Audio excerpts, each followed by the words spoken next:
Cisplatina. A província da Cisplatina, ou seja, atual Uruguai, havia sido anexada ao Brasil por Dom João VI, que era o pai de Dom Pedro. Os cisplatinos, descendentes de indígenas espanhóis, queriam libertar-se do Brasil. Em sua luta pela independência, conseguiram o apoio dos argentinos. Eles apoiaram porque eram bonzinhos? Não. Que tinham interesses em dominar a região da Cisplatina. Com a ajuda dos argentinos, os cisplatinos venceram a guerra contra os brasileiros e transformaram a Cisplatina em um país independente, chamado República do Uruguai. A guerra para impedir a independência da Cisplatina aumentou ainda mais as críticas a Dom Pedro. Vale ressaltar que naquela época Dom Pedro já estava numa maré meio ruim, né? Fechou a Assembleia, venceu a Confederação lá do Equador, né? Que estava diminuindo a impopularidade dele. Aqui, tem essa charge aqui, essa parte aqui dizendo, mas eu vou dar uma resumida. Dom Pedro estava, meio que interessado no trono português. Só que, tipo assim, os brasileiros ficaram falando, não, por que você quer o trono português? Aí você tá se interessando demais com Portugal. Não é assim, você tem que se interessar com o Brasil. E daí, Dom Miguel foi lá e catou o trono português. E daí, por ele ter se interessado no trono português, mesmo sendo imperador do Brasil, aumentou mais a impopularidade dele, né? Depois, tem a abdicação dele. Vamos ver. As críticas ao governo de Dom Pedro circulavam na imprensa. Um de seus principais críticos, o jornalista Líbero Badaró, acabou assassinado em 1830, em São Paulo. Sua morte foi atribuída aos simpatizantes do imperador, e isso gerou protestos em todo o país. Dom Pedro I tentou visitar algumas províncias buscando recuperar seu prestígio, mas foi em vão. Em Minas Gerais, o imperador foi recebido com protestos. Os sinos das igrejas mineiras tocavam o dobro de finados para lembrar o imperador a morte do jornalista. Na volta à viagem que fez das províncias, Dom Pedro foi recebido no Rio de Janeiro pelos comerciantes portugueses com grande festa iluminada por muitos fogueiros. Essa recepção calorosa deu origem a brigas de rua entre brasileiros e portugueses. Entre aspas, por quê, né? Porque se o cara, ele tá aqui, tecnicamente, ele era brasileiro. Ele tinha uma renda líquida anual com mais de R$1.000. Ele era um brasileiro na cidadania limitada concedida por Dom Pedro. Só que ele não era, né? Entre 12 e 15 de março de 1831, que ficaram conhecidos como as Noites das Garrafadas, com o objetivo de recuperar seu prestígio, Dom Pedro I formou um ministério só com políticos da oposição, mas as críticas continuaram aumentando. Dom Pedro, então decidiu, substituir o Ministério dos Brasileiros por outro formado com seus amigos portugueses. Diante disso, populares, deputados, jornalistas e militares saíram às ruas do Rio de Janeiro para exigir a volta do ministério deposto. Pressionado pela multidão, Dom Pedro I abdicou em 7 de abril de 1831. Deixou o trono brasileiro para seu filho, Pedro de Alcântara, garantindo assim a continuidade da monarquia do Brasil. Como o menino tinha só 5 anos de idade, o Brasil passou a ser governado por regentes. Agora lá, vamos aqui para as atividades. Eu vou usar essa abinha aqui, tá? Que estão as respostas, mas eu não vou só copiar, eu vou explicar também. Aqui, no Piauí, houve intensa participação popular nas lutas pela independência. Justifique essas lutas pela independência que houveram lá. Por que tem essa questão? Parece meio boba, né? Mas é porque se tem uma ilusão, quando você compara a independência do Brasil com a independência dos Estados Unidos, a Revolução Americana, parece que o nosso foi pacífico. Parece que, que o deles teve muito mais derramamento de sangue. Só que por que isso? Porque, na verdade, lá eles quiseram guerrear e a Inglaterra não estava querendo tanto assim abrir mão.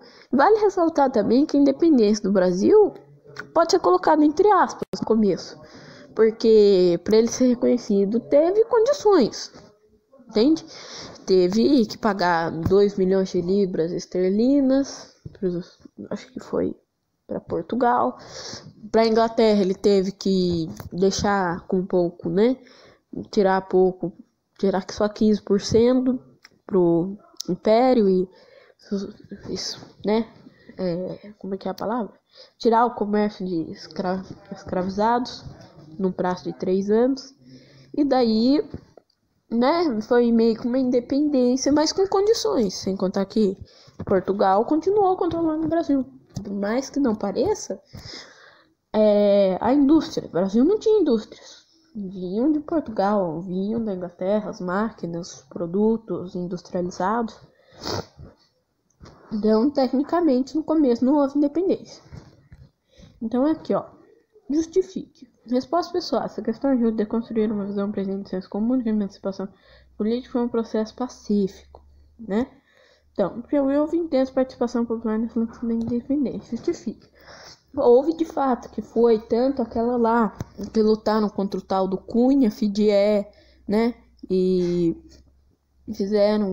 lutaram com ele quando ele tentou sufocar o movimento. Depois os cearenses ajudaram para depois ter seu desfecho final lá no Maranhão. Tá. Aqui tá dizendo hoje, mas hoje não é 2 de julho, né? Então, o 2 de julho é, ao mesmo tempo, um evento oficial e popular. Inicialmente era uma festa popular por excelência. Com o tempo foi ganhando áreas oficiais e sendo apropriado pelos governantes. Se é possível dizer que o 2 de julho é uma festa que ocorre na cidade, daí sua popularidade? Não. Uma festa que ocorre no campo, daí sua popularidade? Não. É, ao mesmo tempo, um evento oficial e popular?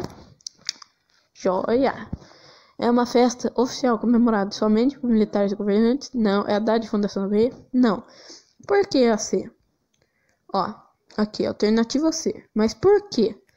Porque ela é popular, porque quem lutou pela independência da Bahia foram pessoas populares, tá certo, tiveram ajuda da Inglaterra. Mas ainda assim, foi gente como a gente, né? Foram pessoas que não eram militares, que não tinham experiência nenhuma lutando. E oficial, porque conforme foi passando o tempo, viram que era uma data realmente importante. E se tratava do dia em que a Bahia foi liberta dos portugueses. O dia em que a Bahia realmente não tinha mais um que queria que aquele país devesse Portugal, fosse colônia. Aqui, ó. O texto a seguir foi retirado de um jornal da época da independência. Lia com atenção. Antônio Firmiando Macedo Braga, fazendo ciente ao respeitável público que pelos males que a nação portuguesa lhe tem causado, desterra de si toda a sua família de hoje para sempre. Os indignos cognomes de Macedo Braga, que há herdado de seus pais e avós naturais desses lugares de Portugal, e substituiu a eles o da sua pátria, passando a denominar-se Antônio Firmiando Brasileiro Carioca, e seus filhos Rodrigo Antônio Brasileiro de Maceió, Inocência e Cândida Flora de Maceió. Ou seja, ele, né, abdicou do nome dele de português, que era, né, o Macedo e Braga, para ter um nome de brasileiro, que, né, como diz bem, foi brasileiro carioca. Identifique e transcreva o trecho que o autor explica o motivo de ter decidido mudar o seu sobrenome de sua família. É aqui, ó, os males que a nação portuguesa lhe tem causado. Eu vou abordar, né, de um jeito mais específico, mas se vocês forem ver aqui, ó, tem um monte de coisa. E eu vou dar uma abordada bem aqui. É aqui que tá o negócio. Bem, o que levou Macedo Braga a trocar Macedo Braga por brasileiro carioca?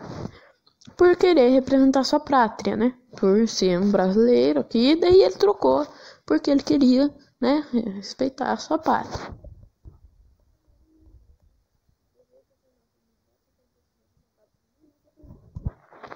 Tá. A que processo essa troca de sobrenome está associada? Está associado ao processo de independência política do Brasil, um contexto marcado pelo rompimento dos laços com Portugal. Muitos brasileiros trocaram seus sobrenomes, né? 4. Assinale as alternativas corretas. França foi o primeiro país a reconhecer a independência do Brasil? Não, primeiro foi os Estados Unidos. Em 1825, Portugal reconheceu a independência do Brasil, exigindo a extinção do tráfico de africanos escravizados no prazo de 3 anos. Não, quem exigiu isso foi a Inglaterra. Portugal reconheceu a independência política do Brasil em 1825, mas para isso exigiu 2 milhões de libras esterlinas. Foi isso, tanto que tem aquela parte que diz que grande parte do dinheiro nem chegou a Portugal, por causa da dívida que Portugal tinha com a Inglaterra. E a Inglaterra reconheceu a independência do Brasil em 1827, mas para isso exigiu a renovação do Tratado de Comércio e Navegação. Sim, que era aquele tratado que dizia que só ia poder aplicar 15% e blá blá blá blá blá blá. 5. Essas 5, para quem é do 8º ano, o professor mandou fazer. Então essa aqui é uma das principais. Os trechos a seguir são da primeira Constituição do Brasil, outorgada por Dom Pedro I em 24 de março de 1824. Leia-os com atenção. No Império do Brasil, a associação política de todos os cidadãos brasileiros. Seu território é dividido em províncias. O seu governo é monárquico hereditário. A religião católica apostólica romana continuará a ser a religião do Império. Todas as outras religiões serão permitidas com seu culto doméstico ou particular em casa. Para isso destinado sem forma alguma exterior de templo. Os poderes são 4: legislativo, moderador, executivo e judiciário. O poder legislativo é delegado à Assembleia Geral. A Assembleia Geral compõe-se de 2 câmaras, Câmara dos Deputados e Senado, como ainda é hoje. O Senado é composto de membros vitalícios, são excluídos de votar os que não tiverem renda líquida anual de R$100.000. Por isso, uma cidadania limitada. Ou seja, cidadãos brasileiros. Quem seriam esses cidadãos brasileiros? O que tiverem uma renda líquida de R$100.000, anual de R$100.000. Aqui, ó. Qual a forma de governo adotada pelo Brasil? Monárquico, né? Imperador. O que a Constituição de 1824 determinava com relação à religião? Que a religião do Império era a religião católica apostólica romana, mas que as outras religiões seriam permitidas, mas em culto doméstico, ou seja, o cara ia poder fazer um templo daquelas religiões, das outras religiões que tinham. Quantos e quais eram os poderes? 4: moderador, executivo, legislativo e judiciário. De o significado das 3 palavras em negrito no texto, explica o artigo 29. Aqui, ó, as palavras em negrito: moderador, judiciário, legislativo e é aqui mesmo.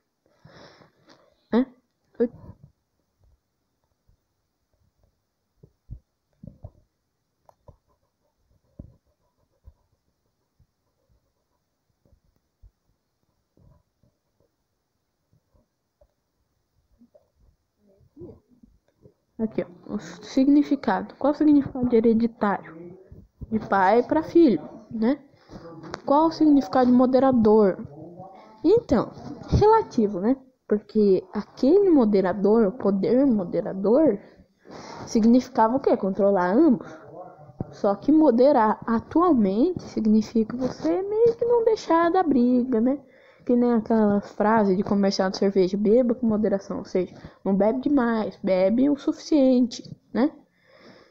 E daí você tem vitalício. O que significa vitalício? Foi como eu disse lá no comecinho, significa que é pra vida toda. Entenderam? 6. Texto a seguir é um manifesto escrito por Frei Caneca. Leia-o com atenção e responda o que se pede. Confederação do Equador. A massa da província detesta todo governo arbitrário, iliberal e tirânico. Tenha o nome que tiver. A massa da província só há de se pacificar quando vir a imprensa livre, o imperador sem comando da Força Armada e outras instituições, que sustentem a liberdade do cidadão e a sua propriedade, e promovam a felicidade da pátria. Fora disso, a massa da província gritará: do Rio nada, nada não queremos.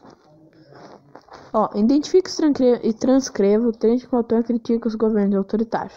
Aquele lá: detesta o governo arbitrário, iliberal, tirânico, tem o nome que tiver. O que o jornalista Frei Caneca defende nesse manifesto? Ele defende a imprensa livre, que o imperador pare de controlar as forças armadas, né? Aqui. O que o Frei Caneca quis dizer com fora disso a massa da província gritará, do Rio nada, nada não queremos, nada.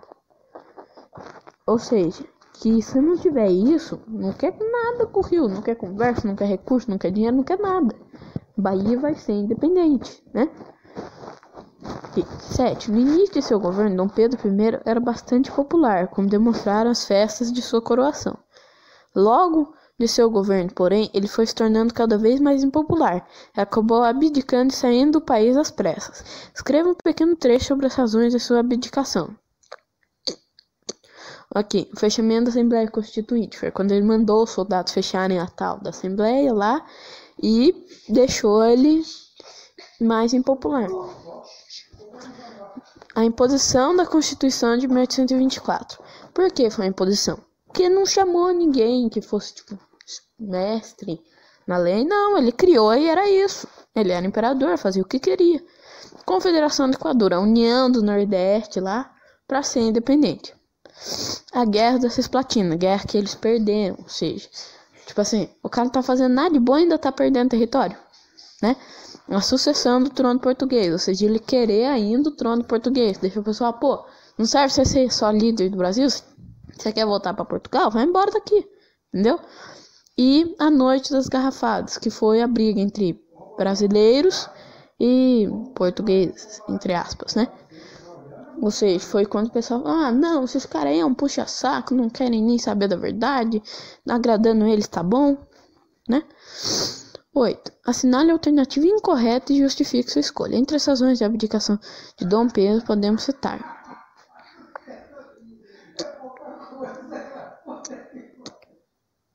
aqui, é para colocar incorreta.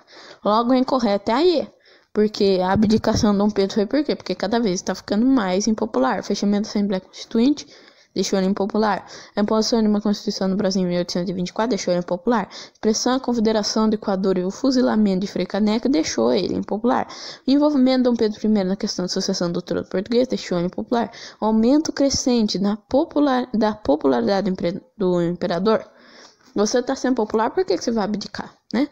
Logo, aí é incorreta, mas logo de cara. As imagens que você vê são dos dois imperadores que governaram o Império Brasileiro entre 1822 e 1889. Olha, eu vou dar um chute aqui. Eu acho que é Dom Pedro I e Dom Pedro II. Vamos tentar? Vamos ver se eu acertei. 9. São os imperadores Dom Pedro isso, acertei. O pai é Dom Pedro I à direita, o filho é Dom Pedro II à esquerda. Certo? Retro é o símbolo de seu poder. Legal, tá. Sabe qual é o significado do santo imperador? É o poder, né? Como estava escrito ali. Bem, infelizmente, ou para alguns felizmente, nosso vídeo vai chegando ao fim. Os exercícios estão resolvidos. E não que eu, mas certos, graças a Deus. Então, agora vou deixando por aqui. Só vou pedir uma última coisa. Olha, eu não gosto de pedir like para se inscrever no começo do vídeo, porque como você vai fazer isso, você nem sabe o que teve. Mas agora que todo mundo já assistiu, por favor, deixa o like, inscreve para ajudar o canal. E se alguém tiver um tema de vídeo, alguma coisa, alguma dúvida, alguma coisa algum tema que goste, deixa aí nos comentários. E é isso. Falou, pessoal.